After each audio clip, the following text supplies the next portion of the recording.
guys, mag-unboxing kami nitong Mighty Baby. Actually, hindi siya Mighty Baby. Binili ko lang siya sa Mighty Baby Shopee. So, Let's open this, Mighty Baby. wait lang. It's Q-Play T18.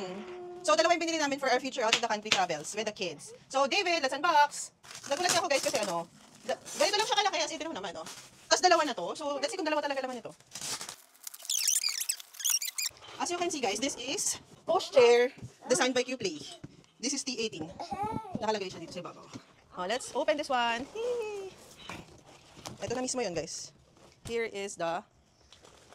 Let's read the instruction. I don't know. Ito siya, oh. I-unlock mo lang dito.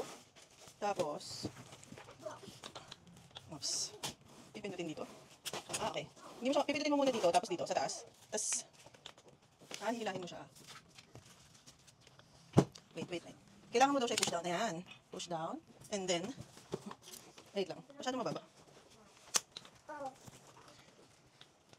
Okay. Tapos, ito. Wait. Okay, nataas ko na siya, pero hindi ko alam kung... Ay, ipupush mo lang din siya dito para maglaki. Ayan, naglock na. Oh. Tapos alam ko, adjustable itong ano. Ayan, pwede mong taasan to. Ayan, nataas na siya. Tumatangkad yung anak mo. Tapos, ang gaan lang niya. Oh, ang gaan. Well, parang worth it talaga siya sa 6,000 guys. Yung pagkakagawa niya, yung quality niya, maganda. Kesa sa mga nabibili sa mall, na parang mas mura dito, pero... You're right. Oh. That's it. Oh, yan na. You will sit there when we go to the mall, ha? Oh. Wow! Oo, nag-aagawan na sila. O, si kuya, how's that? Ayan siya. It's so nice, guys. Tapos meron dito to siyang lock. Pwede mong ilock. Ay, ang dali itulak.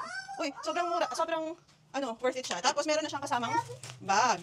Ito yung bag mong Wow! May backpack na rin siyang kasama. Dito mo ilalagay yan. Then, dito yung connector na binili rin namin. Connector siya ng Q-Play. Iikot mo lang siya dito sa side na to kung saan mo ilalagay yung connector.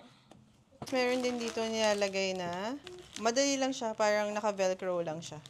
So, ayan na siya guys. Napagdugtong ko na. Ang nanotice ko lang, ito, iba yung setup niya sa hands, ay sa hawakan.